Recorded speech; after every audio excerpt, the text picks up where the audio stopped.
Welcome to another episode of Home Visit with Tyler Siskey and the Associates.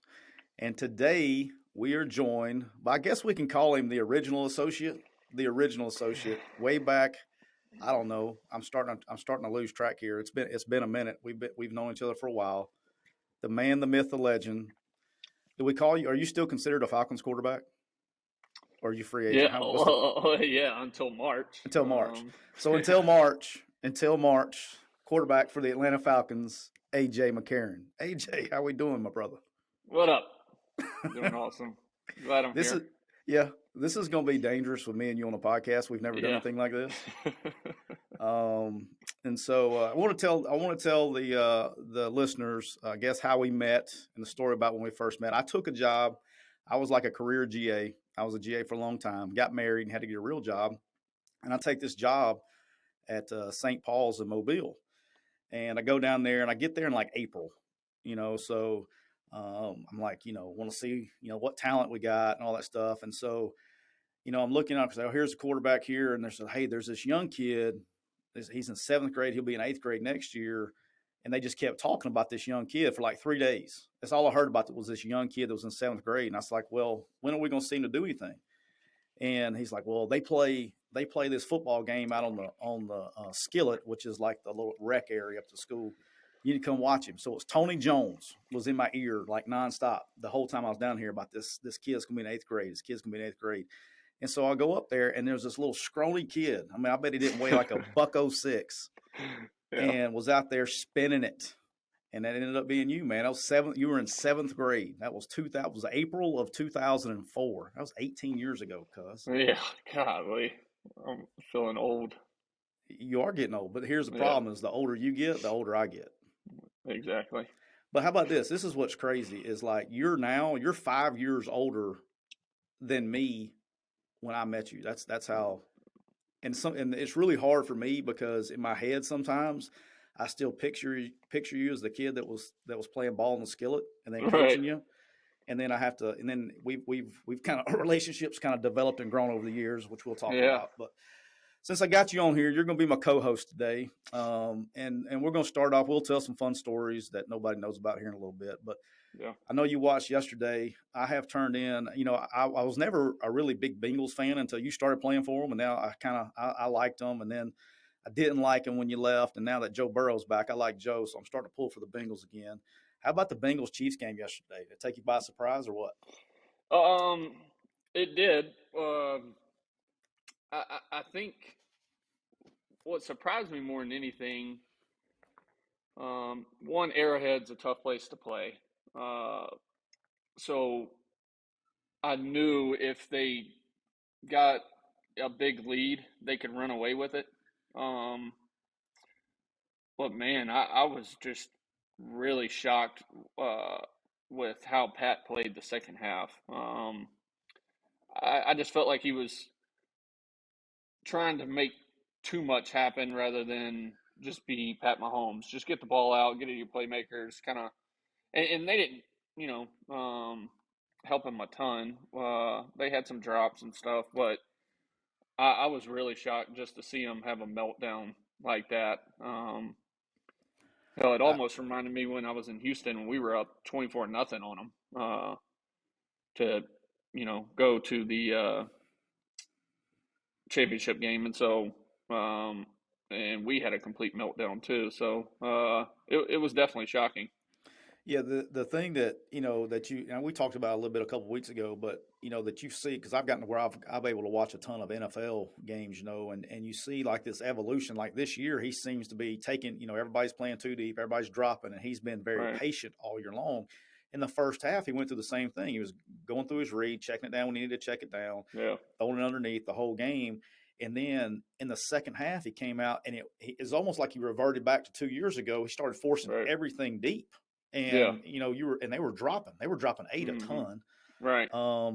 And especially in the red zone, he got into that mode where he was forcing everything. They were dropping 8 in the red zone. And then that's when he started, thinking he was Johnny Manziel. He was just running around like a chicken with his head cut off and couldn't find and started forcing things. So, but you got to give the Bengals credit too, man. I mean, to stop them for what they did. But, going back, and then the drive that they end up kicking the field goal on to tie it, you saw him check it down and do those things, and take what they gave him to drive down there. But that was the last pick. He was forcing it. It was third down. He was pressing and kind of forced it in there. So, but I was that was probably a shocker, but I'm glad because I had the Bengals. I picked the Bengals, so it was a good Sunday for me.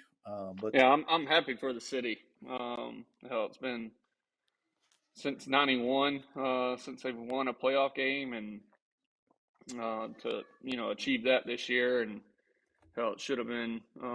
It was close to being achieved in 2015. So we wouldn't even want to talk about that when we had the lead, but I'm happy for the city. I really am. It's in the organization. I always had a blast there. My 4 years there, and but they definitely got a tough one coming up though.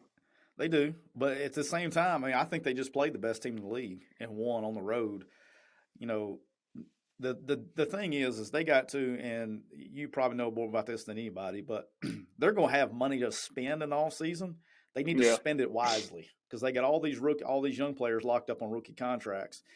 I think if they go and get him some help up front, they got to get him help up front. Offensively, defensive, they need to probably get an edge pass rusher, maybe a corner. But the safeties are good, the inside guys are good. Both D tackles and linebackers. But they need a legit pass rusher on defense, and they need an overhaul up front. But I do have to give them credit. They only gave up 1 sack yesterday, but that was a little bit. You know it, and I know it. The fans probably don't. Everybody says, "Oh, they only gave up 1 sack." Well, they were getting rid of the ball. He wasn't able to push the ball downfield like Burrow's been doing. Right. And he's not going to be able to do it in 2 weeks against the Rams with Darnold and no.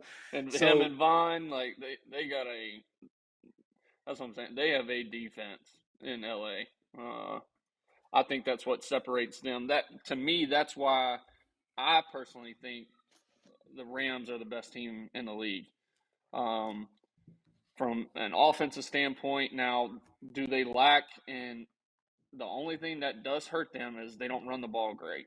Yeah. So if Matt has an off day at all, they struggle on offense. So as long as Matt doesn't turn the ball over and stays smart and kind of just plays a defensive minded, like, hey, if it's not there, let's end in a punt and let the defense kind of get the momentum back and swing it back in our favor, I think they'll be fine. But yeah, that defense, whoo, buddy. Yeah, it's going to be a 3-step city here coming up in about 2 weeks. But yeah, Rams and 49ers finished it up. I think it's very important for the fans to understand that the 49ers did cover, and I went 2-0 this past weekend, so I was very excited about that. You can't talk about that, but I can. Yeah.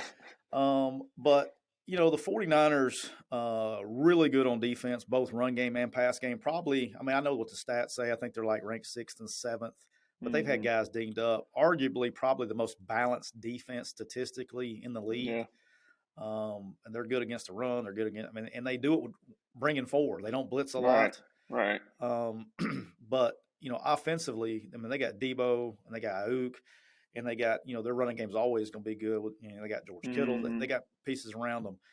I get it. I don't want you to say anything in case he's a friend of yours. I don't want to get you in trouble. But in my opinion, they're a quarterback away from being an elite team. And I know I can tell you what the NFL doesn't want to see. The NFL does not want to see Aaron Rodgers going to San Francisco, going home to end his career. If Aaron Rodgers went to San Francisco with what the pieces around him, they may not lose a game. And if you bring Devontae D. Adams, yeah, that would. He's a free agent too. So yeah, like San Francisco. Like, here's what they should do: San Fran. If you're Lynch, if you're listening, which he's probably not. If I was the GM for the Rams right now, I would say, all right, here's what we're going to do. I'm giving up my 1st and 2nd round pick for the next 2 years. Here you go, Green Bay, or they're free agents now, but maybe you can hit it before the free agency hits. I'll take Aaron Rodgers and I'll take Adams right now because they're fixing to lose them anyway. Go ahead and beat the crowd to them, take them, sign them right now, and they would not lose. I don't know if they would lose a game. Yeah, I mean it would be that would be a deadly combination for A-Rod to be in Kyle's offense. I mean, hell, I think he fits that offense to a T. And it's home. It's Yeah. home. No, I So mean I'm with you. And if you're San Fran, if you're not 100% sold on uh, Trey Lance, then you throw that in as part of the trade, or Jimmy yeah, G, however you want to do it. trade them both. Yeah, and then uh, you know go that route, so that way you free up even more money. But yeah, that would be scary. That would be. Yeah, that's all I was thinking about in that game last night. But good game. I'm with you though. The Rams, they got to be, it's amazing that Cooper Kupp has done what he's done because everybody knows he's getting the ball, and he still gets it. I mean, he set the NFL record, Yeah. and just what he's done has just been phenomenal. But I'm happy for Stafford though. He finally gets a chance to go to the Super Bowl. Yeah. He's paid his dues, so he's good Yeah. there. While we're on the NFL, I think it was a great. I like to. Me and you can debate about this, and you get a unique perspective of it. Okay, Yep. top 5 NFL quarterbacks of all time. Okay, of all time, not your age or not your generation. I'm talking about all time. All right, I'm going to give you mine, and this is in no particular order. I just wrote them down, so I don't need anybody telling me that my number 3 should have been number 2 and all that shit. Okay, so my top 5 in no order is Brady, Aaron Rodgers, Peyton Manning, Elway, and Montana. That's who I'm going with my 5. I didn't put you in there. I'm sorry. Oh, yeah. I love you though. I'm gonna end this interview right now. Uh, Mine would be Brady, Aaron, because I think he's just a freak. The way he plays the game. Yes, he is. It would be in no order for me, but I think if you mention Aaron, you got to mention the guy that taught him everything, in Brett Favre. Yeah, I had a tough time not putting him in there. Go ahead. Because Aaron wasn't what Aaron is today, coming out of Cal. I went and watched him his senior year, and Aaron held the ball like a robot and real high, and Brett literally changed him. And so I'd put Peyton in there, and then you got one more. Yeah, I'm kind of torn between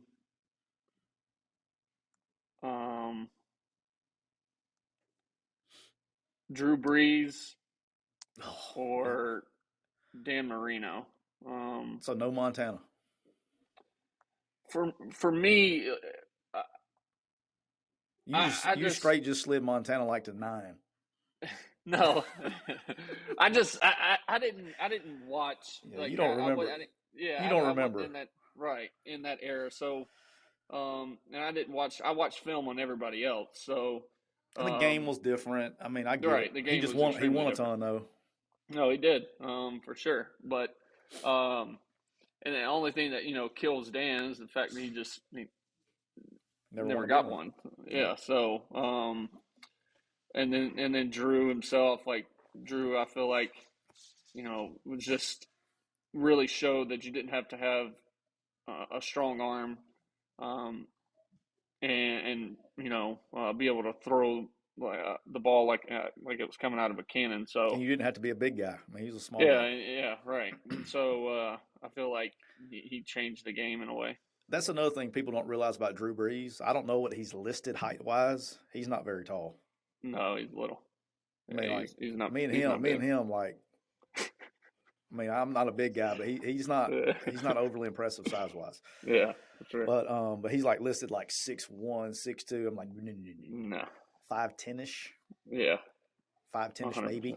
Right. But anyway, all right. So I debated. We'll move on. We're going to get in some funny stuff that nobody knows about. So this is going to be fun. All right. Try not to say. We're going to try to we're going to naturally, before we start this, which will let you know, we're going to because I know my mom's listening. Mm-hmm. So, and she gets on me sometimes. So we're going to naturally bleep out the words before we start. Okay. All right. So just keep in mind that my mom is listening. Okay. Yeah. Because she doesn't know some of this stuff. And so when she does hear me getting on people like it and coaching and stuff, she gets mad at me. So keep that in mind. All right. So I had about 4 stories that we were going to tell me, and we decided before we taped which one we were going to tell. Yeah. All right. So you and I had it was a very unique relationship that we had. I had a position meeting room of 1 for a while, and then it was it was like me and you, man, Endo. It was fun. Yeah. So we like to rib each other and compete. We still compete, but so we were playing a team that we were much better than in Mobile named BC Rain. Okay. And I was in the box, and I don't remember why I got mad. I was trying to think back of why I got mad. I don't remember what you did, but you did something. Oh, I do. All right. What'd you do? You made me mad in the middle of a series. What'd you do? Well, it was one of those games like, all right, hey, we're going to run the ball and, build up the stats for the running back. and I was tired of handing the ball off. And we had went like 3 and out one time. And that's what it was. Because we didn't punt for like 5 weeks. Yeah. And you did something that made us punt. That's what it was. No. We got stuck in a 3rd and long. They brought the house. I ended up either getting sacked, throwing it away, something. You got sacked instead of hitting the open man. That's what it was. You took a sack. And so I was pissed. Come to the sideline and put the headset on. We're going over the thing, and finally, I was like, "You smarted off." Yeah, you smarted off. How about we start throwing the effing ball instead of running it? You said, "Do what?" I said, "We're calling all these run plays. Let's stop. Let's throw the ball. What are we doing?" That's when I went black. When you said, how about let's throw the effing ball instead of run it? And I may or may not have said, this is allegedly, allegedly is a great word. I allegedly may have said, how about I call the effing plays and you run the effing plays? And then I can't remember what else you said. It said something. And then I said, F this. And then all the coaches were on the headsets. It was this isn't like the separate I took the headset off too. Yeah. And I said, you took the headset off. I started yelling from the press box. Put the effing headset on from the press box. And this is an open air deal, right? Yeah. So we got all these fans, and they're between me and you and in the high school game. And I said, put the effing headset on, yelling from the press box. And you ignored me. And so I said, and then you get the headset back on. I said, that's fine. That's how you're going to act. I said, warm Scott up. So Scott Martin was our backup at that time because Jake was like a freshman. Jake Coker, I think, was a freshman at the time, so he wasn't ready. So Scott Martin, who's ironically Jake's cousin, must be good bloodlines. So he was our backup quarterback at that time. And I said, that's fine. Warm Scott up. I don't need you. We got plenty of other players.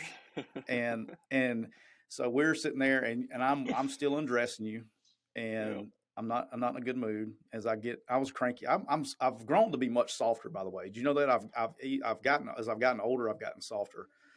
And so as poor old Scott Martin's warming up on the sideline, and then we got a sudden change, got an interception.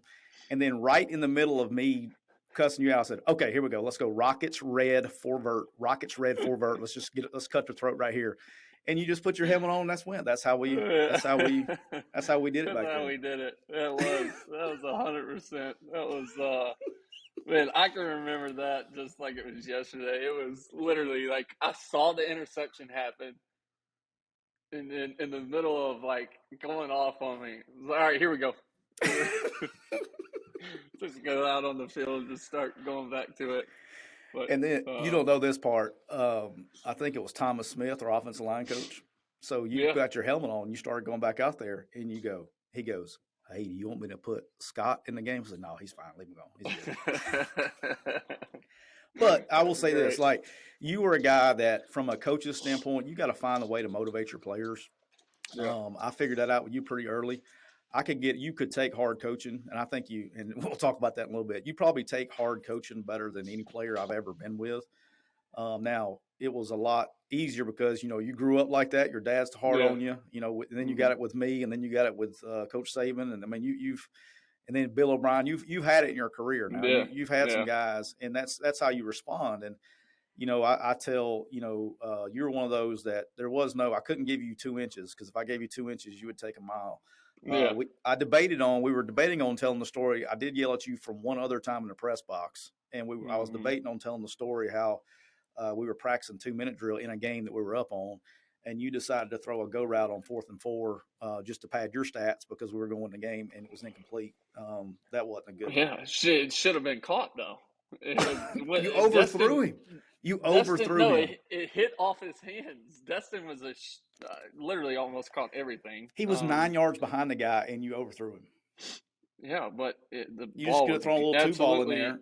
You just could have thrown a little 2-ball in there, and it'd been perfect. Instead, you threw it. And the thing is, we said it in the huddle. I was like, "Hey, if they rotate back down to the right over here, to the 3-man side, I'm coming to you. I'm gonna look this way. I'm throwing." He's all right, and so they literally just everything happened like we said, and then I just kind of threw it, and man, I wish, but yeah, you were definitely. I don't know if I've ever told you this. Do you know why I was really pissed off about that whole deal? And if you're not watching this on video and you're on the podcast, you got to get on the video version to see what I'm about to do.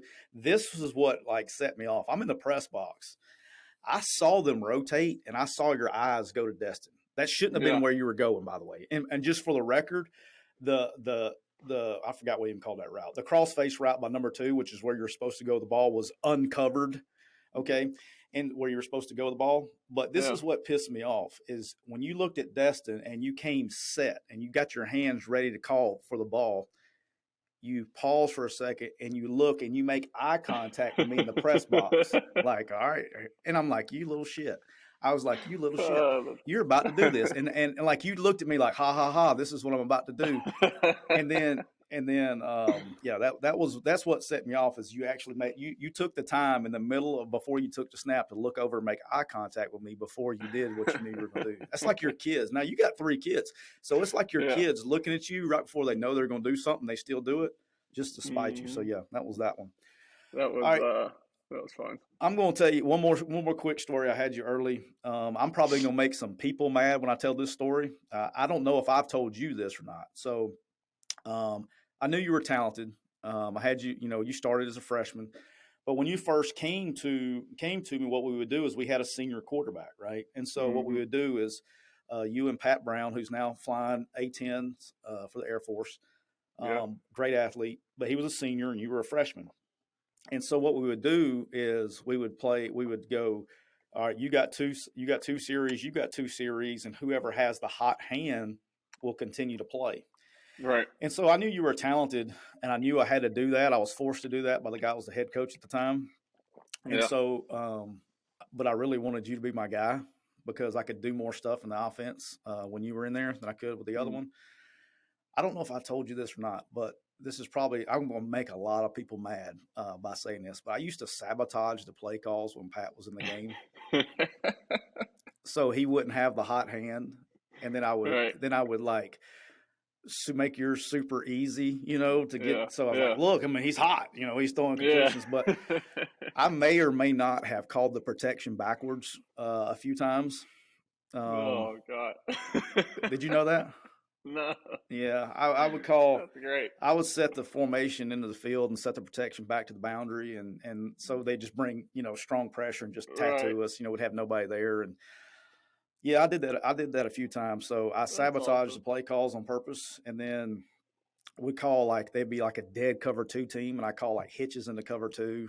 I would completely sabotage the play calls, and but awesome. So when you get out there, I would ease them up a little bit so we could keep you in the game.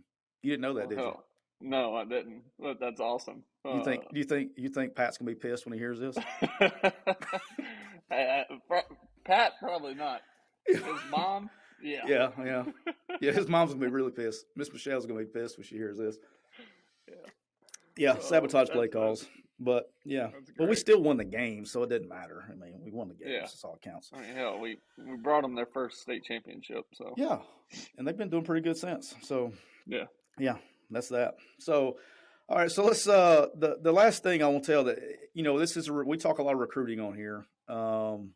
This is something that happened with you that kind of and all the people that, especially Ole Miss fans, I've done some interviews in the past and things like that about how much I think the rankings a lot of times are complete bullshit. I do. Mm-hmm. And I know you have a strong opinion of this. And I believe I've told this on the story. I don't know if I have or not. I keep saying that, but I don't remember. But so you really opened my eyes with this ranking stuff. So when the first time that Rivals recruiting rankings came out, you were like in the beginning of all this craze, right? So when you were coming out of high school, it started to get popular. And I remember like your junior year was like the first time they did like an advance, deal. Mm-hmm. And so what was your ranking like when it first came out? Wasn't you like the number 3 overall player in America? Am I right on that? I can't remember. It was up there. I mean, you were top 10 maybe? I don't know. You were one of the top players in the country, right? Yeah. On Rivals, and it was Rivals, if I'm not mistaken, right? Yeah. I want to make sure I don't get sued on this deal. I think it was Rivals. Yeah. Yeah. So, and at the time you're young for your age, or like you were young, like you graduated early. I mean, not early like December, but you were a year ahead of where you're supposed to be. Right. So I believe at the time you're like 15 years old and you're about to be in your junior season, right? Mm-hmm. And we got a good team, and I think that was the year we ended up winning it. We got a good team. You're being, heavily recruited already, and you come to me and you're like, Coach, I was like, you said, this is ridiculous. And I was like, what are you talking about? He's like, I mean, these guys call my phone all night, all hours of the night from all these different schools wanting to do interviews. And it's like you were telling me it was taking up too much of your time. And I remember saying, look, I think it's good that you do interviews. Okay. I think you should do those, but let's set up a time, because we had your schedule set up where you were with me for like 2 hours a day during school day. Mm-hmm. When we would watch film and meet and all that stuff, because you didn't like to lift weights back then. So I took care of you. As long as you threw it right, I was okay. But anyway, I said, let's 1 hour a week. Let's set this aside. It was like 12:30, 1:30, whatever it was, for you to do your interviews that time. And so you were like, yeah, that's a good idea. So I called, I don't remember who it was, so I don't want to get anybody in trouble at Rivals. They've probably long gone. But I called the head guy. And I said, hey, look, can we do interviews for AJ every Tuesday from like 12:30 to 1:30? He'll do every interview you want from 12:30 to 1:30 every Tuesday. And the guy was pissed. Do you remember that? I don't. So he was pissed because you were supposed to do an interview with him. You were supposed to do an interview with him. And I was like, he'll do it on Tuesday at 12:30. And he was so pissed that you dropped the next day in the rankings to number 100. Like he knew he couldn't take you out of the top 100, but you went from like, I think you were top 10. 3 keeps sticking in my head for some reason, but you went from like number 3 or 8, whatever it was, to number 100 the next day. Yeah. That's when I knew it was. I remember that part, yeah. And then you came in all pissed at me because I got you dropped in the rankings. Hell, back in the day, you think those rankings mean everything, and then as you get older, you're like, that didn't mean shit. But that was that's when I knew, like, all right, well, the ranking system's so rigged from their aspect that it really doesn't even matter. Hell, I don't think I ever climbed back up, really. Yeah, I think you graduated from that spot. They refused to move you. Right. I think they kept me there. They refused me, even though you finished runner-up for the Heisman Trophy. That wasn't good enough. You stayed 100. They don't want it. They wouldn't. Usually, they like change their rankings to make it look like they knew what they were doing. Nope. No. You made them mad. So all right. You've been in the NFL now. How many years are we in now? Like 8, 9? What are we on? 8. Going into next year will be 9. You got any gray coming in yet? I'm sure I do. I mean, hell, dealing with three boys. Oh yeah. Well, I don't have any on the beard, but I'm sure somewhere in my head. It's coming. It's coming. Yeah. All right. Yeah. So, what advice? Because you've been through it and you went through the ringer. What advice would you give a rookie quarterback coming to the NFL right now? Like, if you just give one quick piece of advice, what would you give them? Yeah, I think the biggest thing is it's an extremely long season, especially now that we play in another game, and learning quick how to take care of your body, whether that's, having a team that helps you out, or a vet, that you kind of learn from and see, hey, this guy's in year 15. Well, how have you lasted? How is your body still feeling good? Because a lot of times that's what ends guys' careers early, is just the fact that their body can't take it anymore. So I think whatever you can do to kind of prolong the process of body just going down on you. Father Time is undefeated, Yeah, for sure. untied, and unscored upon. Yeah, and I would say that is the biggest thing, because everything else you're going to learn as you go. I got a question, because I don't know if I've even asked you this. Who in like because you've been around, Cincinnati, had a stint in Buffalo, then you went to Oakland, Houston, and now in Atlanta. Who was like, what vet, I guess, kind of like helped you the most, like advised you and gave you the most advice? And I was blessed to be around a great QB coach, Ken Zampese. His dad's famous coach, for the air raid deal, I think with the Chargers back in the day. But he really just helped me kind of. Now Zamp is over the top, like, just worries about everything. And back in the day, like, if this is a 3-step drop, like, you got to take 3 and let it go. Like, you can't hesitate, or you can't take extra hits or whatever. But he really just helped me early in my career. Him and Hugh J were great dudes to work with, and really taught me a lot. And Hugh was, more of the relaxed, like, hey, just go out and play your game. So I was able to kind of get it both ways. And I would think them, Andy was great for me, but it took Andy a while, and I've told Andy this before, so it's nothing new, but I don't know if Andy didn't trust me early, and hell, and I was young and hadn't seen enough games, but I think once I played when he got hurt, and then I played and took over, Andy really, for the remaining 2 years after that, really trusted me, and our relationship grew extremely well. But so, of course, Andy was another great one that really helped me. That's it. I don't know if I ever asked you that. I was Yeah. kind of curious. I just got thought of it right then. So, but here's the really important question I want to ask you: is how old do I have to get before you can beat me in golf? Do I have to move up to the senior tees, or what age group do I have to be in? Do I have to be like the upfront tees and senior citizen Now, discount listen, before you can start beating me in golf? Listen, I don't want to. Now, we'll talk about it, because now Siskey can hit it a country mile. Now, where that country mile's directed towards all the time, like, it could be right, left. It doesn't matter. He doesn't know. I've admitted that on this podcast, just so you know. I don't now claim when to you're be. on, you're on. I will give you that. I can go low when and I told him this, and you can back this up. We were just talking a few weeks. I think it was Matt Wells we were interviewing. I said, look, a lot of people accuse me of sandbagging, because I can go out there and look really bad, and people like, I could literally go out right now and say I'm a 15 handicap, and people will be like, and like, I could legit play that. But then when I go shoot a 77, they're gonna be like, that's bullcrap. You're not a 15 handicap. Right. No, I can be. I can be. It's just I've admitted such that the white stakes are not my friend.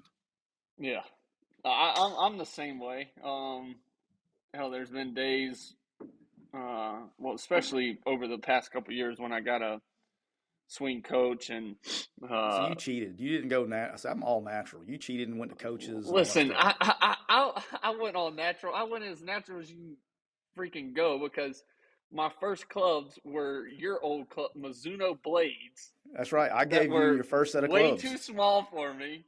That was fun, and you hit those things for a long time because I'm a Yeah. midget. Okay, I don't know if that's PC or not. I'm a short person. I'm calling myself that, so I guess it's okay. And you're out there at 6'4", trying to bend over and hit my little clubs, and you hit them for a long time until you made money. Did. Yeah, and the fact that they're blades, like when you first start playing, like Hey, you gotta be a baller, man. that's It's all going about ball all the striking. way in, right? So, You gotta be able. You never could figure out why the ball kept going left or right on you so much. yeah, right. I was wondering why it felt like it was a Easton Redline bat with the BBs at the end of the cap, and my hand was stinging every time. I'm like, what in the hell is going on? But I didn't think I've definitely gotten a lot better. you have. I did not think you would ever pick up golf. Okay, because I know a fact about you that nobody, maybe only the very few that are very close to you know, is you hate doing. And what's funny is my wife is like this too. By the way, Yeah. you hate doing anything that you're not going to be the best at. And so, that's why early in your career, that's why you didn't like the weight room, because you didn't want to go in there and these dudes are doing all of pressing his weight and all that stuff. And then we started playing golf. You were so bad, and you were hitting those blades. That was awesome, by the way. And you're like, oh, I can't hit it straight. And what you could do. You're a great athlete. You play baseball, basketball, all that stuff. Yeah, right. But and drafted in baseball. I probably should give you some love on that. You got drafted in baseball. The Yankees, right? Yeah. Do you even know who drafted you? It was. Yeah, I can't remember. I just remember having to call like a bunch of teams, telling them that I was sticking, to football, but I was supposed to play baseball in college, and then that didn't work out with Saban. So what? Huh? Yeah. What? That didn't work. we'll get to old Nick here in a minute. But you don't like playing. You don't like doing anything that you're not the best at, and then you stuck with it. And to your credit, it is the only thing I've ever seen you like work through that you decided you were going to get good at it. And every year, and that's why I was joking, but every year we play, you get a little bit better, a little bit better. You used to have this butterfly cut that you start on left and it would end up in the middle of the fairway. You hit it straight. You got rid of that. You starting to get a little distance. How about this? How old do I have to be before you can hit out there with me? Listen, I don't. I still got old man strength. Yeah, I don't try to create 2 hernias every time I swing the golf club. Mine is you got a career to worry about. Yeah, mine is just, hey, let's hit this pure, smooth. Like, I just want my little draw to it. The fact that I'm trying to demolish the golf ball, I'm gonna leave that for you. I am a scramble guy though. You want me on your team in a scramble? Oh yeah, 100%. I'm a scramble guy. I'll put it there. Like I'm gonna hit it good, but I always go last. Absolutely crush it. Yeah, and I'm just gonna put us in. And now when it comes to the wedges, like that's my game. From 150 in putting, that's where I've really just grown. So like what people don't realize is me and you in a scramble. I think. Me and you in a scramble, we're okay. But if it's me and you and Uncle Tony in the scramble, we're undefeated, because if we don't make the score, Uncle Tony's gonna pencil whip the rest of the tournament. Me and you'll be walking off pissed off because we birdied a par 5, and we'll get back in the clubhouse. It'll be like coming in at 23 under. Like, yeah, Uncle Tony, he'll pencil whip the rest of us. So I guess we're getting all kinds of trouble now. All the people down in Mobile, they're never gonna let you play in a scramble ever again. Or they'll let you play. They won't let Tony play anymore. Right. They're gonna be pissed. All right. I've seen you. I remember one time, I want to say, I know what game it was. We had a comeback at McAdory on the road. I think you were a sophomore, and you got hit, and you were peeing blood for a while. You took some hits. They were playing cover 0, and I told you just hold on to it as long as you could. We'll get open. What's the hardest hit that you ever took? Like the guy who's hit you the hardest? Can you remember the hardest hit you ever took? The one that always, whenever people ask me that, the one that always comes to mind is Von Miller. It was the Monday night game. It was like cold outside too? No, it was freezing. It was like I remember that one. 16 degrees. So it was my first ever that whole year I started. So my first game starting was against San Fran, who had unbelievable defense playing at home. Like they had a terrible record, but playing at home, they hadn't allowed anybody over 21 points all year at home. They still had a crazy defense. They had Bowman at linebacker. Who was the other really good linebacker? You got me there. Damn. But Navarre Bowman, I remember walking up the first play for that, and he walked up as I was getting under center and just like said something and pointed at me, and I was like, shit, he is huge. Like, please, God, don't kill me. And then second game was the coldest game I'd ever played in. It was like 16 degrees at kickoff, something like that, in Denver. And you don't like the cold. Like, I don't like the cold, but you Yeah. don't like the cold. Yeah, Unless we're and playing I've gotten golf. used to it now, but yeah, I absolutely hated the cold, and so I just remember I would because I wet my towel so I just don't lick my fingers, and I would every time I wet my towel, we'd go out and we're 2 plays in, it's a solid block of ice. I was just dumbfounded that game. That was Peyton Manning was on the other side, right? Yeah, and he was hurt that game, and Brock Osweiler was quarterback. Right. But they had the number one defense in every category that game. They had 8 Pro Bowlers that year. That's the year they won it all. But we're beating them. We're up 17-3 at half. We had thrown it the whole first half, and we started running it a lot in the second half, trying to run the clock out. I bet you didn't tell Hugh to freaking throw the ball instead of run the ball. No, I didn't.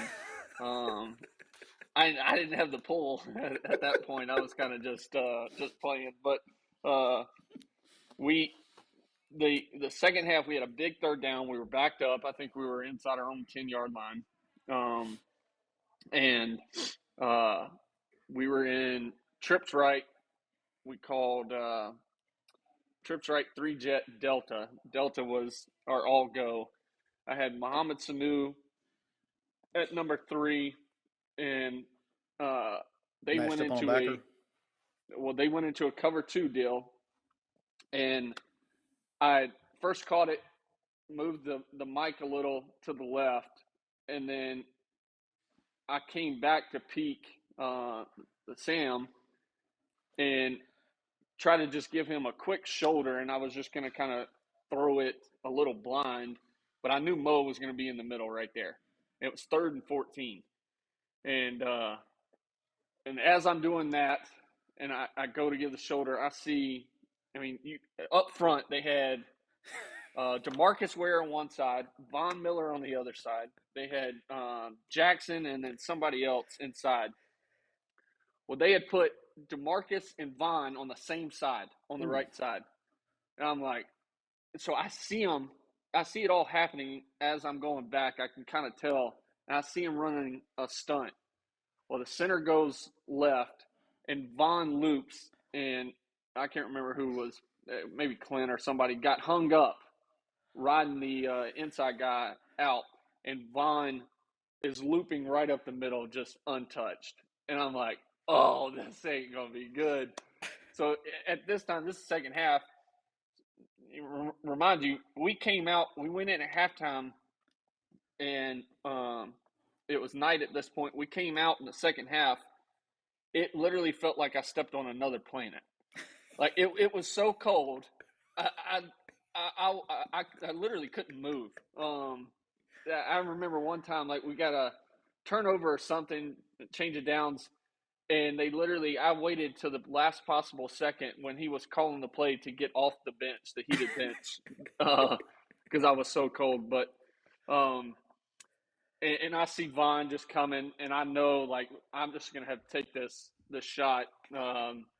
That's a good feeling. And I literally still, if I cough too hard, I might have a little chest pain from Vaughn, but he just decleated me. My helmet, I was literally looking up through the holes of my chin strap.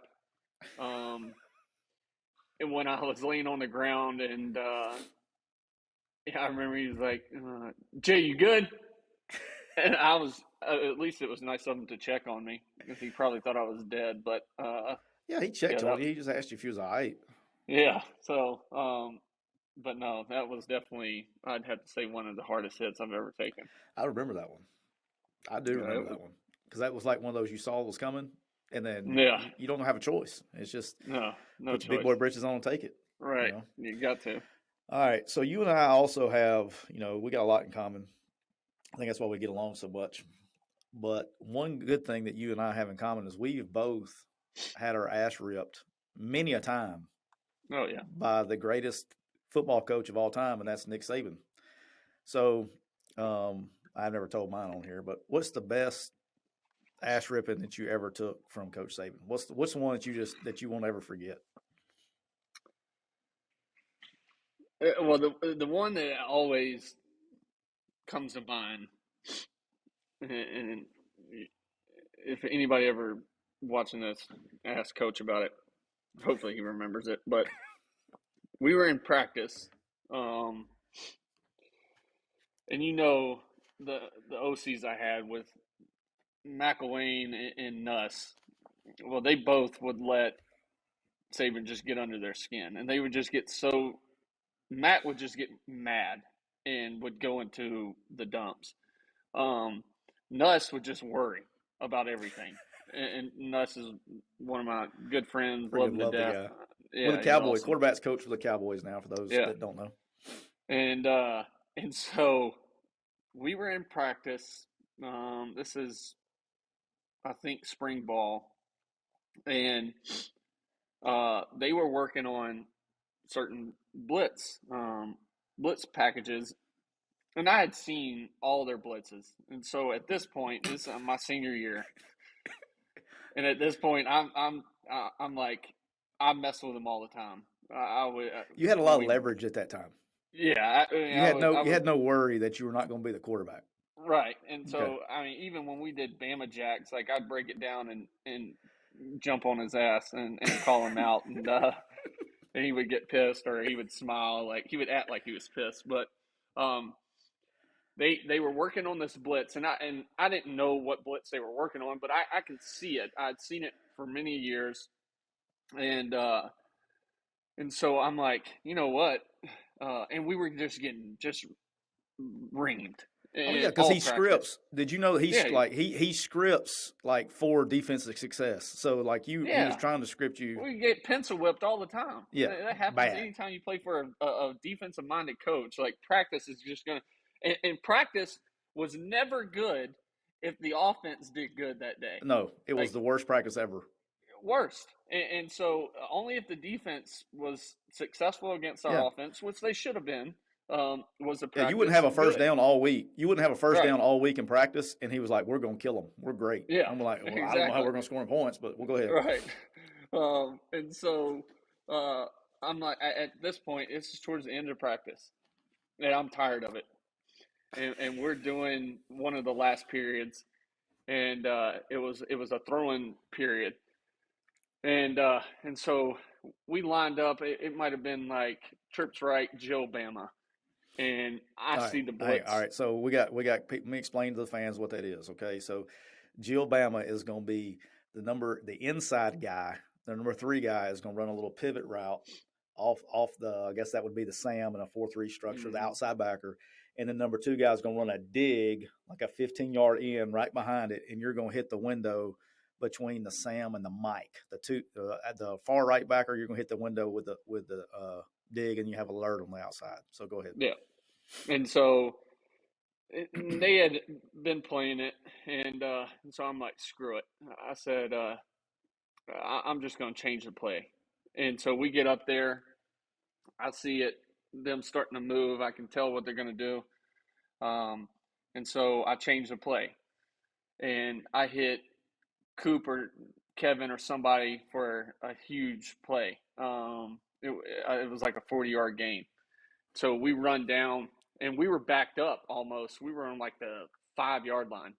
And so hit them. We start moving. It was like move the ball period. We're running down, and we run another play. Well, then the next play, it was like stop the clock situation. So I knew him and Kirby were going to come up with a blitz whenever the clock was stopped. So I get up there, do a dummy cadence, kind of see it, and change the play again. And so at this point, I hit him for another one. So we flip the field. Like, I think we scored or whatever. Saban's going off. He's going off on us first. And then he goes off on me. And so he's like, gosh damn it, AJ. Like, the fucking period's not about you. Like, it's not about you. Like, we're trying to work on things. Like, stop the shit. Stop it. And so I kind of, went back at him a little bit, like, well, hell, we're sitting here getting killed. Like, we're not getting anything out of it. Like, I understand you're working on blitzes, but we're not just going to sit here and take it. In the game, I wouldn't sit here and take it. Like, we're going to change it. So he was like, shut up. So calls the play. Nuss comes up to the huddle, calls the play, next play. And so. Don't change it. Yeah, Nuss is like, AJ, please God, don't change the play right here, okay? Just please don't change it. I'm like, all right, I got you. And so he calls in the play and go up, and I told him, I said, listen, I'm not gonna say anything out loud. I'm just gonna hand signal the audible, and so Saban, I see another blitz coming, and they swapped it from the other side. And so I changed the hand signal. We hit him for a go ball or something deep, and he runs all the way down, scores. Saban is going absolutely nuts. Like, has called practice, and he was losing it. And hell, I got brought up to the office, me and Nuss, after, and got our asses chewed some more. But by the way, do you know who else got their ass ripped on that day because of what you did? No. Me. Yeah. Yeah. Because I was totally not involved. Yeah. But this is just how it was. And we were in there watching film recruits or something later on that night. And he was still fuming about it. He was still pissed about it. And then he goes, it must have been the way he was taught. I don't know who coached who brought that son bitch up. It must have been the way. And so yeah, I got my ass ripped about it too. So yeah, I appreciate you. I meant to tell you that. Yeah. Thank you for that. But Anytime. all kidding aside, is like, and fans need to know this too. That was like his personality. Oh, I love the guy. Like, it was never like, he never made it even as bad as he could get on you. If you didn't like, you could take it, like some people could take it the wrong way and be done with it. But it was almost like, I mean, he forgot about it 2 seconds later and loved you to death. I mean, he's just, he's a, it was almost where it was funny. Like, it was almost like it was awesome when he got fired up. You know what I mean? Like, it made practice, it made work, it made everything kind of lively, gave some juice. So right, yeah, 100%. And hell, I mean, me and him have always gone back and forth, but I think, to me, and this is just my opinion, but from a college standpoint, I think it's hell, I'd put us up there with the greatest runs from a head coach to quarterback over a sustained success in you college won football 3 history. in 5 years. You won 3. You won 19, 11, and 12, and then that's. I mean, look at you. You're turning into a regular old broadcaster. Here we go. You just teed me up for my next question. So, of those, so you were at Alabama 9, 10, 11, 12, and 13. Mm-hmm. All right. What was the best Alabama team that you played on while you were there? The best team that you think? From an all-around standpoint, it's 2010, when we had 3 losses, which blows my mind. We went in 2009. Everybody had back. had damn near everybody back, and lose three games that year. I haven't asked Nick. And somebody else. Yeah, it was Auburn, South Carolina, and LSU. Yeah, Auburn, South. Yep. I haven't asked him since, obviously, because I think the 19 or 20, or maybe it was a 20 team, I don't know. 19 and 20, he had two good teams, but I haven't asked him. This 20 team was so good. But when up until recently, he would tell you the same thing, that his best team, that 2010 season still eats on him a little bit too. Yeah.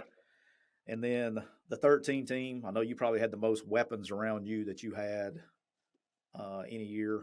And then the fans know, because it scarred me. We'll talk about the kick six in a second, but one thing I want to, which I can't believe we're talking about it. Like I think I may take that the hardest. I don't know. That was, I can't believe we're going to talk about that. See, that's how much I love you. Is I'm going to talk about it. I refuse to talk about it. I still haven't watched it, but we'll talk about it in a second. All right, I want to. So I will say this: I've been around a bunch of them, coached a bunch of them. You were one of my first ones, but you're a tough dude. You play through a lot of pain. Let's tell a little story that nobody knows about. That I bet you there's not 5 people on this planet that know this story. But let's talk about you're playing Arkansas. Mm-hmm. Your junior year, sophomore year. I can't remember Alabama. I don't remember which one. Yeah. Sophomore. It was my first year. So you're starter. And a lot of things that people don't know is Nick likes to have quarterback hold, okay, for field goals. All right, and you were the holder that year as well. Let's go through the fake field goal and the events leading up to the fake field goal that fans are really, like I said, there's probably me, you, Nick, and maybe Jeff Allen are probably the only people that know the story. Go ahead. Yeah. We were playing Arkansas at Bama. It was I think, third game of the year, but it was the 7th play of the game. There was a third down. I had taken off. It was like 3rd and 8 or something. Taking off for the first down, trying to run and get it. I end up like a yard short. And I got hit in the thigh, but I was kind of diving. And so I got hit in the thigh and then hit again to where I landed on my shoulder in an awkward position. I knew something was wrong with my shoulder because my shoulder pad was literally like sticking up a little this way. So I'm thinking, like, when I got up, I'm like, damn, I just broke my collarbone. And luckily, the linebacker that hit me for Arkansas broke his arm. And so there was an injury timeout for him. We go to the sideline. Mike Williams, who was tight end for us, I said, Big Mike was standing by me. I said, Mike, I said, put your hand on my shoulder pad, feel this. I was like that. He said, I said, I think I broke my collarbone. He said, something's messed up. We got to tell the trainer. I said, no, we ain't telling the trainer. I said, shut up, just come here. And Saban comes over to me right as we're doing that. And I'm looking at Mike like, don't you say anything. And Saban's like, you want to run the fake field goal? I'm like, yeah, let's do it. And I'm thinking, all right, I know this is, I got to throw it. So how in the hell I'm going to do this? Like, I couldn't lift my arm up. I'm like, this ain't going to be good. So for the people that don't know, your shoulder was dislocated. Yeah, dislocation. Dislocated shoulder, sprained AC joint, rotator cuff. Like, it was jacked up. And so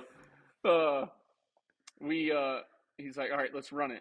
So we go out there, and I told Mike when we were coming from the sideline, I said, listen, I don't know where the hell this ball is going to go. Okay. I said, but please just go get it. I said, I'm going to try to throw it to you, but I'm not sure I'm going to be able to throw it out there. And I said, just go get it. Do something. And so we break out into the formation. I half roll to my right, throw all the way back across the field to my left. And as I'm literally throwing, I feel the shoulder pop back into place. Luckily, it's a beautiful ball. He catches it. We score a touchdown. I run straight to the sideline. And I tell him, I'm like, hey, we got to go to the back. We got to give me some medicine to help this thing. Some Dr. Feelgood. Yeah, go away. And so for the remainder of the year, hell, I didn't throw a pass all week during practice. That was the 4th game of the year. We played in the beat LSU in the national championship. So for the remainder of the season, I didn't throw one pass during the week, not one. I did nothing but handoffs. I'd go through my reads and just stand there and come out on Saturday, take some medicine, and go out and throw for the first time on game day. Don't And you love when you know, like, nobody knows you're going through that, right? Because yeah, Alabama, look, and people can say what they want to say about Alabama. Like, that's the place where, like I think Nick knows where, like, Jimmy Hoffa's buried. Okay, I mean, like, that's the place where intel goes to die. And so, right, you know, they don't let people in there. And so none of the media knew that. Nobody picked up on that the whole year, that you're not practicing, basically.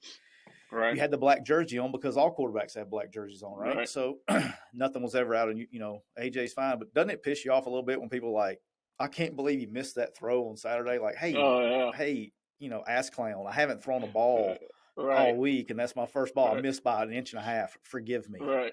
You Yeah. know, it's like what the fans don't know is that kind of stuff goes on, and you're like, they're drilling your eyes out because the ball's not where it's supposed to be, and you're like, hey, that's the first ball I've thrown all week. Literally, we had no timing. Like, couldn't work on anything that year. That was a hard year, and so luckily, leading up to the national championship game, you had back in the day, you had a month break, Right.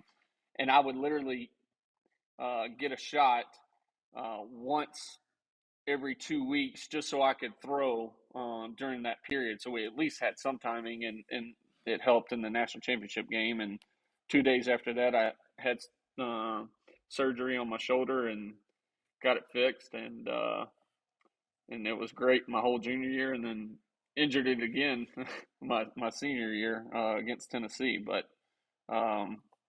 yeah, nobody really knows that story until Yeah. now. Yeah, they do now. Yeah, I knew. yeah, you did I know. know. I know. All right, so let's talk about I'm going to rip the scar off. I really hate talking about this. This is really going. I'm I still have not watched it. Let me tell you how it was. I couldn't remember. Like, I just don't watch it. It's, you know, mine's because of the bonus that I missed out on. So that's why, you know, that that hurts me. But anyway, so you were a holder your whole life. If you were the holder, but you did not hold your last year. That's when the first time he went away from, like, it was like the Well, no, punter. I held. No, I held. That was the only kick of my whole career I didn't hold. Huh? That was the only kick of my whole Oh, it was because career Griff went in because Griff went in and Griff's worked with Cody. and Cody Mandel in practice would hold for him. That's why, And dude, I'm sitting there going, like, I was sitting there thinking, like, I was thinking about this in my head again. And then I was like, over the weekend, I've really tried to forget this. I really yeah, have. I mean, people really don't understand. Like, this is a game to everybody, but it really hurt me physically, emotionally, in the bank account. It crushed me. yeah, Not because I bet on the game, because of bonus structure and contracts. So, but I was trying to figure out, I was like, why was Cody holding that play?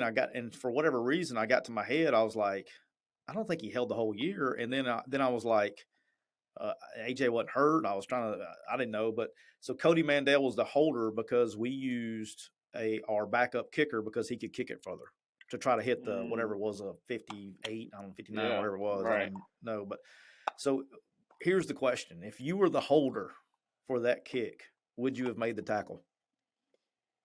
Well, I tell you what, I wouldn't have ran the wrong way. One, and then I wouldn't have tried to arm tackle. I told, funny story. I told we were at the award ceremony in Orlando. Later after the season, before bowl games, and it was the night I won the. We were in Orlando. It was the night I won the Maxwell, and we were at the bar. It was me, my dad, and Gus Malzahn. I loved Gus. Gus was awesome. Gus recruited me when he was at Tulsa before, and before he went to Auburn, and he was just an awesome dude to sit down and talk to. And we sat there for a while and told stories, and I told Gus right then. I said, "Listen." Before we got up to go to the award ceremony, I said, "I just want you to know." I said, I might not have made the tackle. I said, but you or one of your coaches on that sideline were going to get decleated. I said, I don't care if I would have got suspended for the rest of the season. I was going to drop kick somebody. Like just straight up WWE style. I had my folder open. I'll go ahead and tell it. I'll rip the scar off. I have a folder open, and I remember Kevin Steele was sitting to my right. Okay, and I actually grew up an Auburn fan. Okay, and so I lived through the '80s, and Van Tiffin is a legendary Alabama kicker because he walked it off in the Iron Bowl in like '85 or somewhere in there. I think it was '85. Yep.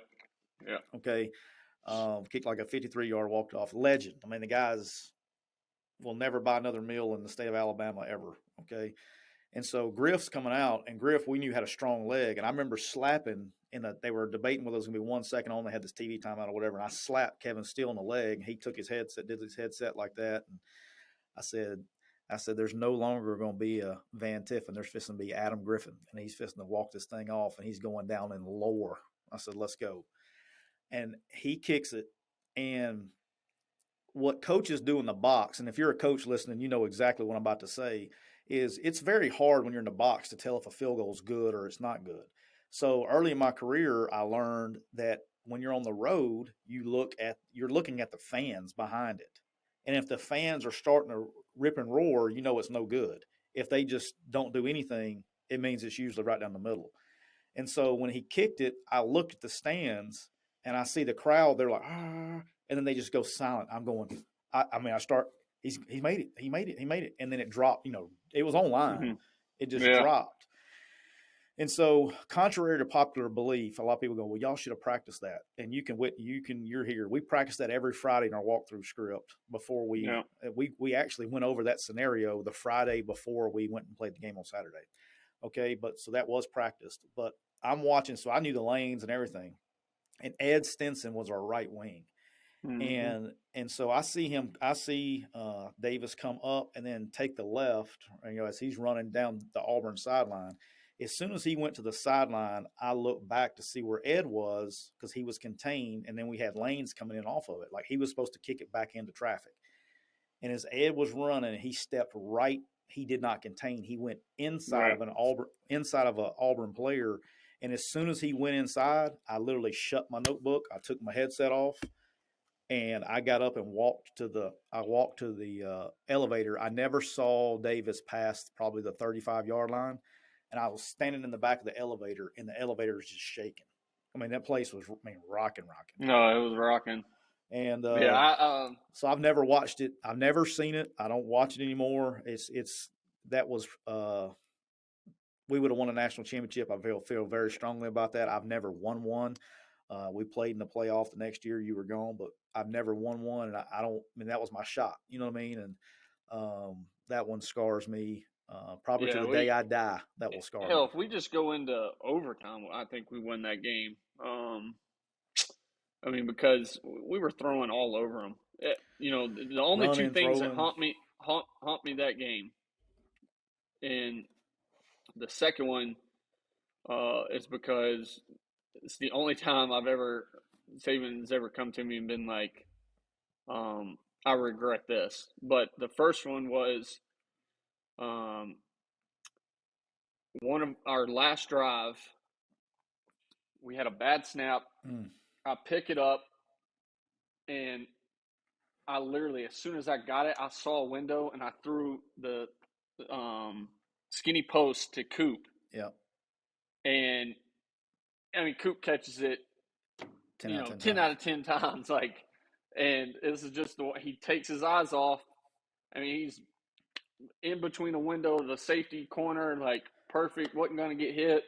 And it just literally one of those where he's like, oh, and it just goes straight to the ground. We score there, we win the game. And the only other time that I was really pissed was on the 3rd and 4th down. We ran duo, right? We went heavy, and we ran the ball. And ran duo, right? Both times? Yeah. And I was super pissed about that because I felt like if we go down, and that's the only time Saban's ever gone to me and said, I regret, on Sunday when I always would meet with him and said, I regret not putting the ball in your hands and letting you on 3rd and 4th down try to get us that first down. And then we missed the field goal. Is that right? Yeah. That'll take the Yep. lead. And then next series missed the field goal. What the crazy thing is, Cade was a great dude. But he was struggling during that time, but we kicked the field goal the next series. We drive all the way back down. We kick the field goal, and he makes it. He finally makes it. It was the only one he made all the game. He makes it, and we get a false start. Yeah. Which was a total BS call. It was just brutal. No, it didn't show up on film.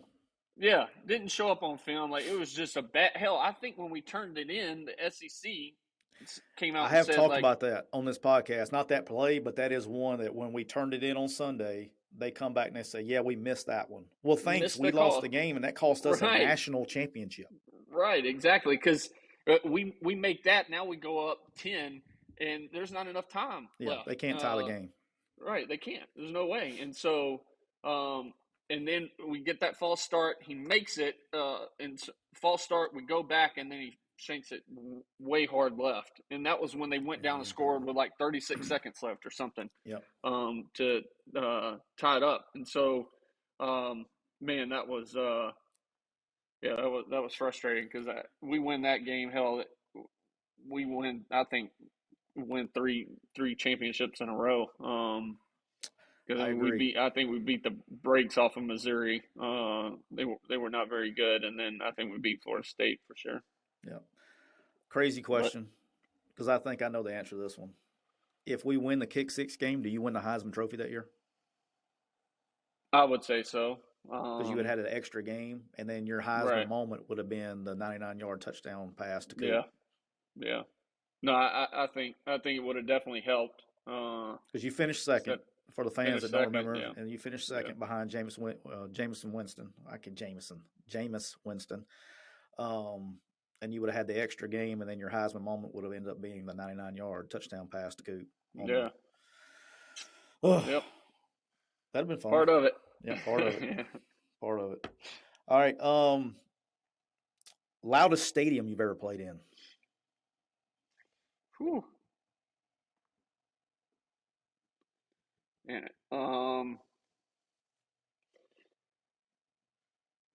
I know people say LSU and stuff like that. LSU was loud for me.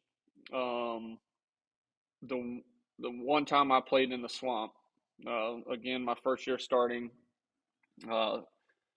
first game playing after my injury. We played Arkansas the week before, then we go down to the Swamp, played them. It was a night game.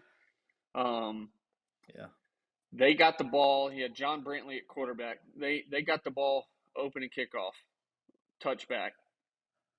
First play, they line up under center. They had two receivers, one on each side. They literally snap it as he's dropping back. You see the receivers are running go routes. False start. They back it back 5. They don't even come back to the huddle. They go back to the same formation and just line up and run the same play and throw an 85-yard bomb on the first play of the game, touchdown. And they right over Drake Kirk's head. And that is the loudest stadium I've ever been in at that point. There was beach balls, pool noodles, everything being tossed around in the stands. And I remember being like, damn, this place is rocking. And so we called the first play from the sideline and go out there. They can't hear me say the cadence. Luckily, we got it off. They signal in the second play. We're in our huddle. I'm on the side, and I'm literally screaming the play. And all I could see is Barrett Jones, and mainly Barrett, and he's screaming back, "What? What?" I was like, so I called timeout. You On the go to the first play? sideline. No, this is second play. Oh, so Nick's really fired up about you right now. He Yeah. loves his. So he's like, Nick loves these timeouts more than he does anything yeah. in the world. So he's like, what are we doing? What are we doing? I'm like, look, they can't hear the play. Hey, what are we doing, AJ? Yeah. I'm like, they can't hear the play. He's like, what do you mean? I'm like, my helmet was shaking, going back and forth. And so now that we call it timeout, now it's especially loud. And so he's like, what do you mean they can't hear the play? I'm like, listen, I'm absolutely screaming the play. Nobody in the huddle can hear it. And so I moved. My genius self was like on the sideline. I'm like, listen, this is what we're going to do. I was like, Barrett, you're the smartest I have on the O-line. You're going to stand to my left. Then maybe it was Kevin Norwood or Brad Smelly or somebody. I'm like, you stand to my right. I almost called the play out. Anybody that can hear it, great. If they can't, you two relay it all the way around until we all look at each other and everybody has the play. And then we're playing a game of telephone in the huddle? Yes. And so for the first drive, maybe drive and a half, we literally had to do that. That's how we called plays. And I was like, it was unbelievable. I had never experienced anything like that before. You're the first person that's come up with a swamp. I mean, I knew it was loud, but you're the first person I've heard say the swamp was loudest. Well, that place was. I know at nighttime it can get rocking. No, it was rocking. I mean, of course you have your usual, Death Valley. Hell, I think Mississippi State used to be loud because you had all the cowbells. But dude, I've told people all the time when Mississippi State, when they're rocking. Now we got lucky. Yeah. Was that it may have been your senior year. We went in there and we got them out of it pretty quick. So they got quiet quick. But I got a headache every time I leave that place. Yeah, that place gets loud.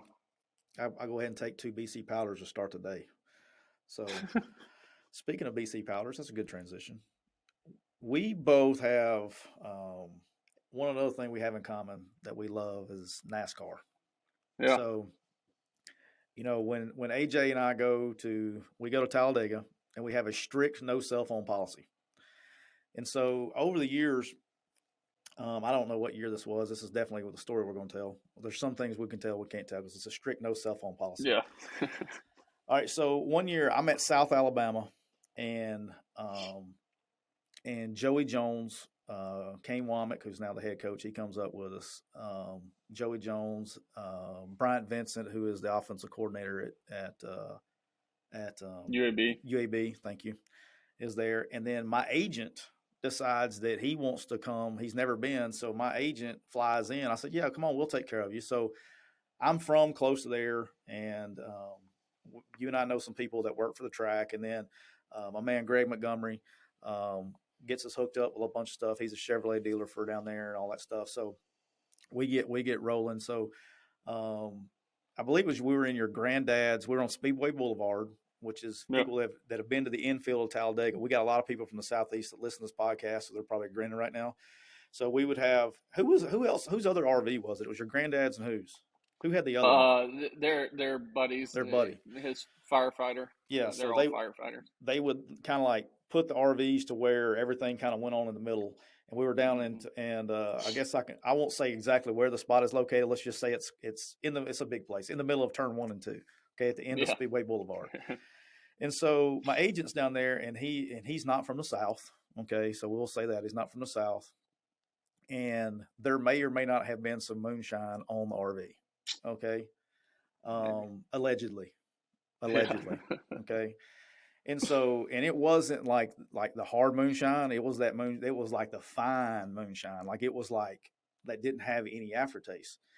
And so I don't remember if I was talking to your cousin Rusty. I don't remember. I was on the RV. Okay. And you were outside and my agent was outside. I know Greg was outside and Kane may have been in there with me. I don't remember. But anyway, long story short, Joey Jones was with us. He was outside. And then you come in and you say, Cisco, you got to come get your boy. And I was like, what are you talking about?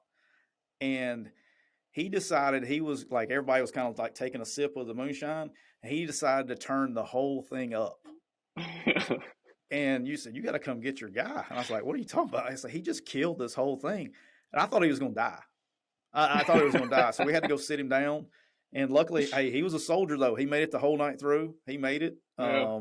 I don't know how, but he wasn't walking very good. And this is like 4 o'clock in the afternoon. This is like, I mean, we just now finished the nationwide race or whatever it's called now. Right. Yeah. And so it was a long afternoon for him. But the best part about that trip that happened right after that is it really started when you were a youngster, and you and I like to have throwing competitions. We play the goalpost game, we throw the buckets. And so there may not have been some moonshine involved. And so we decided between me, you, and Joey Jones, we were going to go out on Speedway Boulevard with footballs. And you had your footballs from you were the Bengals at the time. You had your bag of balls with you for whatever reason. Why did you have a bag of balls at the racetrack? Do you even know? They were just in your truck or something? No. Remember, it wasn't my ball. It was a smaller ball that that's why. we had kept at the motorhome, like that we always had to throw, but it was like a junior size ball or whatever. Okay. But it wasn't like, all right, we'll say it was non-regulation. How about that? Yeah. So we decided to sit about 40 yards away. They lay out trash cans everywhere. So we got one of these trash cans, and there are people walking up. And I said, AJ, I don't know, man. I don't know if this is a good idea, because, we're in the RVs. Nobody saw you and everything. And, you're in Talladega and you're Mr. Alabama. So I was like, this is probably not a good idea. We have a strict no cell phone policy for you to be. Yeah. And it wasn't like you were trying to be inconspicuous. You had like a Cincinnati Bengals shirt on. So I was like, this is probably not a good idea to go out here on Speedway Boulevard with thousands of people walking up and down and having a throwing contest. And we decided we were going to do it anyway. And so I was sitting there and I was like, I said, I better win quick, because this isn't going to last very long, because people are going to come up and start taking pictures and all that stuff. So it was me, you, and Joey Jones, because Joey wanted to get in on it. Yeah. And so there may have not been a little small wager on the line. And so we like to have see who could ring the trash can first. And we were taking turns, and your cousin Rusty, he was down there shagging balls and throwing them back. So we did. Surprisingly, it lasted. We got about 10 minutes into this thing, and nobody bothered. Nobody bothered you. Nobody said anything. And then I see out of the corner of my eye, I see these two, we'll call them middle-aged fellows, that they were wearing their Dale Earnhardt Senior shirts with their drinking their Natty Light, and they were walking up and down with, they were ready to go. They were straight Talladega. And I see them pointing and whispering like, hey, that's such and such, such and such. And I said, AJ, you see it? I said, yeah, I see it. I said, well, we better get couple more throws in, because I just knew they were going to come bother you or whatever. Right. And they walk up and they go, excuse me, are you Joey Jones? And I remember I slapped you and said, congratulations, son, you have been humbled. Because Joey was the AJ of Alabama before, back in his day. He was the fan favorite, from Mobile. And they recognized Joey as playing for Alabama, but they had no idea who you were. So that was the greatest. Was that were you the grand marshal of the race that week? Was that a different? Yeah, no, that was the one you're the grand marshal in too. So you're the grand marshal of the race, and we're out there throwing football in the middle of thousands of people, and they didn't recognize you. They recognized Joey Jones. So some good times. Good times. Always have fun there. All right, we got a couple more. We're gonna wrap this thing up.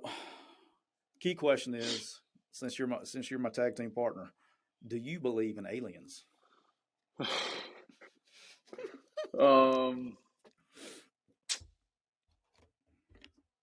I definitely think there's another form of life out there. Okay, you gonna go the political line? We're gonna get political all of a sudden? Well, my only thing is there's so many planets. You're just going by straight math odds, because we know how much you love your math. Yeah, well, I'm just thinking there's so many planets. There's got to be another form of life somewhere. There's been too many, whether it's UFO sightings or however you want to label it. I just think there's got to be something. And hell, they're probably on their planet and thinking the same thing. Yeah, thinking there's something else. So I think there's got to be something out there. Do you want to know? Like, or you just want it to be like you don't want to know? Well, hell, I've seen a couple people walking around Mobile, and I think they're already down here, brother. Like, that dude ain't from this planet. There ain't no way. Oh, that's So beautiful. it's Are you? probably. I mean, I probably got friends that are those. So Yeah, hopefully, I'll be good whenever they decide to invade. I love it. All right, yeah, you got me on that one. All right, what's the chances, just for my sanity? Can you do me a favor? So we Yeah, got free agency coming up in March. Okay, whether you go back to the Falcons or where you go, wherever you go, can we get you back in yeah. number 10, please? Whew. Well, so I tried to get 10. I had texted Art when I first signed, um, and told Art like, "Hey," he asked me what number I wanted, and I was like, "Let me get 10." And so I was going to get it in Atlanta, but come to find out, it was retired. None of us had a clue. Um, Who's got number 10 in Atlanta? it's an old quarterback. I can't remember his name. Is that Wojciechowski? Not Wojciechowski. I What is don't it? know. Janikowski? What's my guy's name? That No, no, no. it's not He Chandler, is wore it? 11. No, I can't remember. He played quarterback. I'm embarrassed. I don't know that because I was a Falcons fan growing up. All right, Yeah, so I couldn't tell you. let's say that it's one of the other 30 to 31 teams. Can we get you in number 10, please? Even if you have to pay Yeah. a small nominal fee to whoever has number 10. Listen, I ain't paying nobody nothing. I know you won't pay a dollar for. You're not going Yeah. to pay them. You're not going to give them a dollar. What's the most, like, out of curiosity? Have you ever tried to get number 10 and somebody said they would give it to you, but they would cost you? Yeah. Um, Don't tell me who it was. How much was it going to cost? in Cincinnati. Uh, hell, Huber. He would tell anybody, but the punter, he's still there. Um, and so when I got drafted, I said, would you ever be willing? And I think he said, yeah, it was 10 or 15,000. I'll give you the number. I'm thinking, ain't no way in hell. I'll just change this number. I don't care about it that much. Hey, but you'll pay $20,000 for your internet, but you won't pay $10,000 to get 10 back. Yeah. Well, listen, at least I get something out of the internet if I ever. And luckily, I didn't have to pay that either. It throws me off. I can't, like, I can't see you in anything but 10. The other number I really like more in. If I don't get 10, I've come to grow with number 2. Like, really like it. Why? Where did that come I don't from? know. I just when I was in Oakland, they stuck me in when they traded for me. They stuck me in 15, and I went to Grew, and I was like, Grew, I get me out of this. Like, ain't no way in hell. He was like, "Oh, you don't like it?" I'm like, "Nope." I'm like, "Get me out of it." I'm like, I can't rock it. Like, it's not me. And so he was like, "What number you want?" And so they gave me an option. So I was like, "Let me go with 2, just see how it is." And so ever since then, I just like it. I think it usually is a good looking number on a jersey. And so when I went to Houston, I rocked it, and for those 2 years, and so All right, uh, special request from the old ball coach. Can we please get yeah, you back in 10 if the yeah. No, opportunity I mean, if the yeah, opportunity arises? Can we get you back in yeah, 10? It if really, I it's can't. there, Your email's got 10 in it. Everything's got 10 in it. Everything's got yeah. 10 in it. I can't do the other numbers. Like, you know, No, anyway, I'm with you. I Yeah, can't do it. I mean, that's the same thing my mom, she always says. So I've been rocking it since I'll you were 13, man. yeah, I can't visually see anything else. So, like, I I still definitely call will. you like it was very hard for me is after when you went to the NFL is one of your nicknames that I had for you was 10. 10, yeah, And then now I can't call you 10 anymore because you're 5. Now you're 2. I yeah, don't, it's one less nickname. all right, So, yep, all right, we're fixing to wrap this thing up, but I got a couple, we can't wrap this up without talking about the kids. You are yeah, now, this is why you're going to get gray like me. You're now the proud father of 3 boys like I am. Okay. So you hmm caught me. Okay. But your kid's name, so your oldest is Trip. Okay. Trip, Your middle one's Cash. Yep. and your youngest one's Gunner. So you Yeah. got to. I Gunner know how you Cruz. Gunner Cruz. So you got to be honest with me because I know how you think, and Yeah. nobody's probably ever asked you this, but I've been wanting to ask you this. You were thinking about like cool athlete names when you named your kids, wasn't Oh, 100%. you? What dad doesn't? Like, I mean, unless you're in like, the tech industry and you're Yeah. hoping your kid just like builds computers or something, but Well, Tripp is Tripp because he's Raymond Anthony the third. Okay, right. because your Yeah. real name people don't. So your name is Raymond Anthony the second. I guess are you called the Yeah. second now, or are you still junior? Junior. I mean, I know Yeah, I know what junior. it used to be, but now are you considered junior still? I don't know Yeah. how that goes. So that's where Yeah. AJ came from was Anthony Jr. That's how AJ became AJ instead of your name. But Right. Tripp's the third, so it's Tripp. Okay, I like that. Mhm. So that was very creative. Okay, I knew Yeah. that. And then Cash, I knew as soon as you told me I'm naming the new one Cash, that's when it started clicking in my head. And then you're wanting the last one to be he's already a mammoth. The baby's already huge. Oh, it's So huge. Gunner. So you want Gunner as the quarterback. Yeah. Well, and we And Catherine called came up with Cruise because she likes Tom Cruise, right? Call me a liar. No, I literally our deal the whole time was, hey, if we ever have a girl, you get to name the girl, and but if we have boys, I get to name all the boys, whatever I want. And so She's she pissed. was, oh yeah, she was pissed, because she never got to name any of them. But no, Cash, his is Cash Carter, and so I just liked. I thought, Johnny Cash and Oh, I know. Clint Boyer's son is his son's name is Cash, and so there was multiple people, and I was just like, man, I've always liked that. It was a cool name, and so that's why I went that route for him, and then Gunner Cruz, and we call him Cruz, like. But yeah, when you think of like, all right, if they do write headlines, if he plays sports, if he's in the the Mobile Press Register, like if he plays well, it's like cash was cash money or Oh whatever. yeah. But and I'm also sitting there, so you have to think of the bad. It's like, all right, well, if he plays bad, it's like, oh, the bank is empty or something like that. So I'm Cash has like, gone broke. yeah, right. So it's like you have to think of all the things. And I then think he'll be all right though, because I think he's going to grow. That's the one thing that it's kind of like if you're one of my kids, like they're going to get the worst ribbing at home. You're oh not. yeah, It can't. They'll grow up tough. They'll be okay. and especially that one, my middle one, Cash is, whew, boy, he is me made over, like from a mindset and Yeah, stubbornness, congratulations and on that. oh Lord, Yeah, all that he stuff is you put me through. Wait till they get a teenager. That's the best part. man, I'm not looking forward to.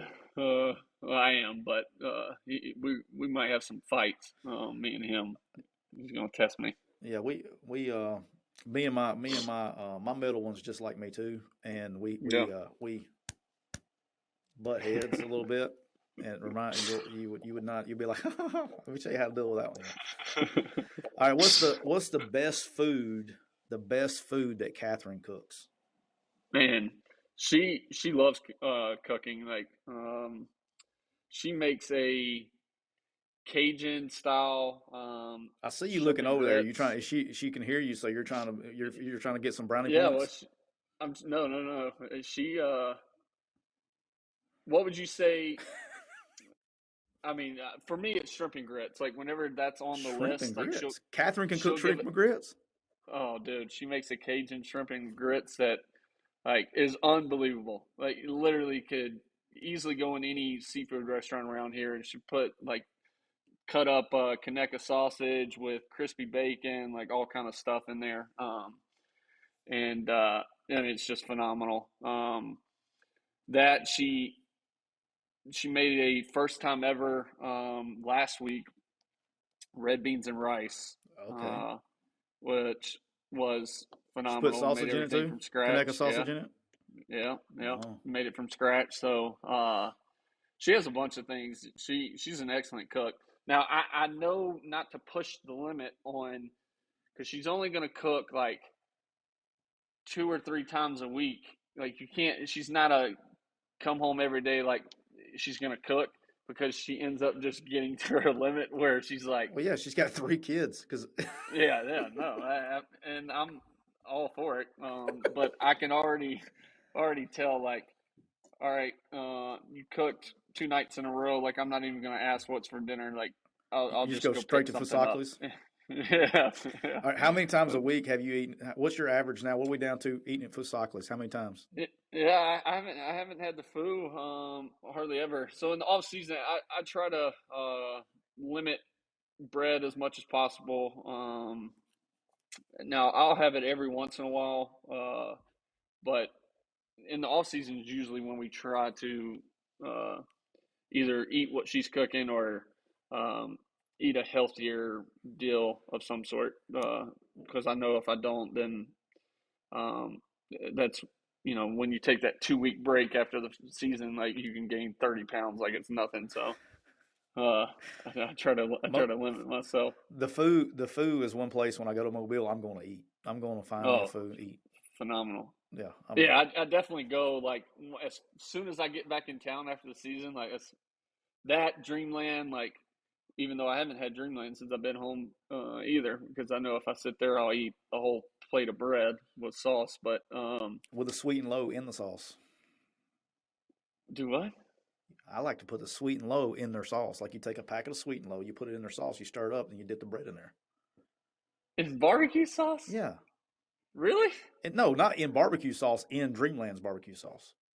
Yeah, that's what I'm talking about. In their sauce, and I get the white bread, and I just dip it in there, and I can drink it. I mean, that's where it's at. I'm there. Yeah, I don't. It just makes it sweeter.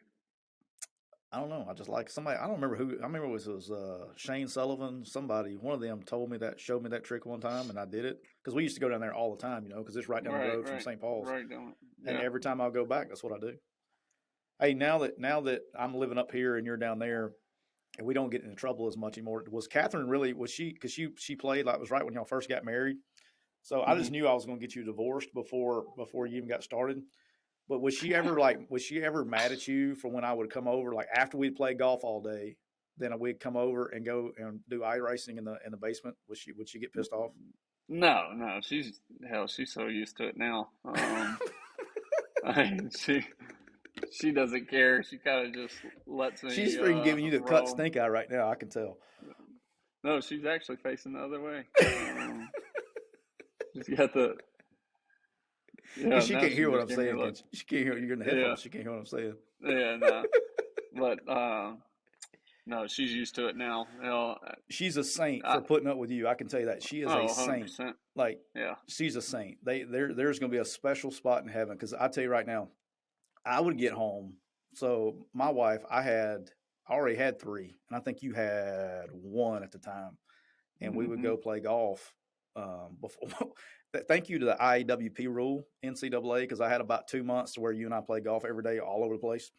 Yeah, and we would leave if we were playing like in Biloxi or somewhere like that. We'd stop at your house on the way back and drink a couple of carbonated sodas and did iRacing. And you get mad at me when I wrecked your car in your account. But my wife would be mad when I get back. She was like, "You've been gone for 14 hours. How long was going around the golf?" It's like like, they were so slow in front of us, and we were sitting there, had to wait and wait and wait. But all right, before we close, we're just to close it up. Tell how we feeling. How's the rehab going? We'll get because I know the truth, but I know what's going on with it. You're ready to go, but how's the rehab going? No, it's going great. We'll be serious for about 30 seconds as we close it up. Yeah. 2 weeks ago, I was 4.5 months. Tomorrow will be 5 months out from surgery. But 2.5 weeks ago, I was up in Birmingham with Dr. Kane and Kevin Wilk and all them, and got cleared to do pretty much everything other than contact. But I mean, to get cleared from from an ACL reconstructional surgery and be cleared at 4.5 months out is pretty incredible. So Dr. Kane is a wizard, just so you know. He's like, yeah, no, he's great. If anything ever happens, knock on wood, to mine, I don't care Yeah. how much it costs, what out of network pocket. I don't know. They're going to see Right. Dr. Lyle Kane, the best in the Yeah. business. Period. Yeah. Him and Kevin are awesome team to deal with and be a part of, and but I feel great. I've been doing drops and throwing and everything else. I was doing that before the season ended in Atlanta, so feels great. I just got to keep building strength up in it, but I'll be completely, ready to go by OTAs. All right. So the next time we get on a golf course, there's not going to be any excuse where I haven't been able to swing a golf club in this mountain. It's just you Well, now lost, right? I haven't been able to swing a golf club, so I gotta get, but I'll be ready to go by that time. Oh, you'll be ready? Yeah, All I'll right. be ready to go. Well, AJ, I thank you so much for joining us. It's been a blast. You're more than welcome to come back on anytime. I love you to death. Yeah. It's been it's one of the most unique relationships in my life because again, you're 13 years old, so you were like a kid when I started meeting you. Then it turned into being more of a mentor thing, a college coach thing, and then now it's like you're my brother, like my little brother. So it's a very unique. When they say the player coach relationship lasts a long time, it's been a minute. So we've known each other longer than we've been like more than half our life. So it's a unique. Think about that. We're getting old, dude.